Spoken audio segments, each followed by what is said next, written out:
When LSU right-handed pitcher Eric Walker is at his best, he isn't retiring batters with an overpowering fastball.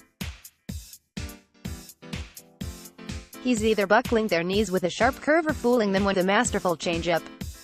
But those pitches are merely his tools for success. What makes him special in any arena is the uncommon composure that allows him to handle the final strike to win a World Series as if it were a warm-up toss. That type of poise is what carried him through the most difficult time in his athletic life. If all goes well in the next 3 weeks, and all signs are good, Walker will end a 19-month saga by starting LSU's February 17 game against Air Force. "It's been too long," Walker said Friday. "I just miss the simple things, just playing baseball. I'm thrilled to be back, thrilled to be healthy. It wasn't easy mentally and physically. I wasn't in the team picture last year. At times it was tough dealing with that. This is the first game uniform I've put on since opening night. It feels good to sit up, put the game you knee on and be out here." The last time he pitched competitively for LSU, Walker walked off the mound at the 2017 College World Series with elbow discomfort, resulting in Tommy John surgery and the long rehabilitation it entails.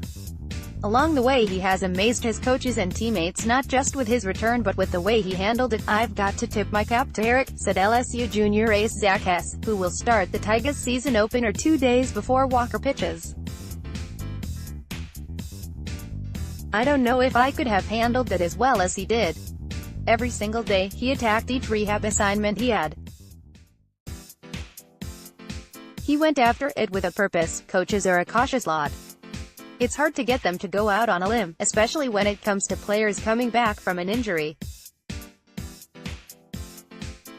But LSU coach Paul Mainieri was beaming about Walker's prospects, and pitching coach Alan Dunn was duly impressed as well. "It was one of the best rehab programs with guys I've been around, who had Tommy John," Dunn said. "From the get-go when he got back to throwing, it looked like he hadn't missed a beat. His arm action was easy, the ball came out of his hand, and he was able to repeat the motion. He didn't have any major setbacks. Usually guys have 1 or 2 or 3 times where they have to stop," Walker said. "Waiting to get started bothered him more than any of the rehab process." The injury occurred during LSU's second CWS game, a loss to Oregon State. Because LSU rallied to beat the Beavers twice in the losers bracket, their stay in Omaha lasted 2 weeks. "In Omaha not seeing the doctor, that was hardest part," he said. "As soon as I got back and had the surgery back home, from there on out there was no mental weakness. I just had to attack it. There was no point during the process I ever got down." Tommy John rehab is divided into 5 phases. One includes the subject's arm in a brace at a 90-degree angle, during which time he has to manage pain while maintaining motion in the shoulder and wrist. Gradually, he's able to move the elbow while continuing strengthening exercises in the shoulder and wrist. Throwing begins at 18 to 24 weeks and lasts 4 to 5 months with incremental increases in distance and frequency until reaching the next phase of throwing, from the mound into hitters at the 8 to 10 month mark. It's not until about 13 months when the pitcher can cut loose.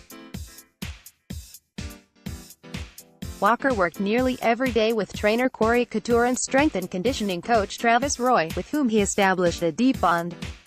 He also reached out to former LSU pitchers like Nick Bush and some of his brother's friends who had the surgery. On Monday, he'll throw for the first time since fall. He's not worried about his velocity, which before the injury was in the 88 to 91 miles per hour range for his top fastball. He hasn't had it timed, nor does he want to. "I told coach, if y'all are going to use the radar gun, keep it to yourself," he said.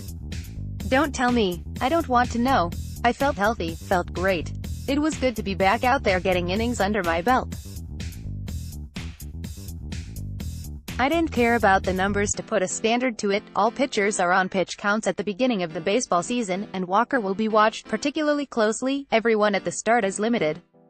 I don't know what that number is," he said. "I don't even know if I'm starting yet. Coach hasn't officially told us." I'm just doing my throwing, getting healthy and staying healthy. In the meantime, the coaching staff will be glad just to have Walker in the dugout. He's already had a positive effect. He's not going to be a guy who goes out there and you're trying to get 6 or 7 innings, Dunn said. He will tell us, his body will tell us, his success rate, when it's time. Some of these young guys will have a chance to see how he goes about his business in live games. That's something you can't replace.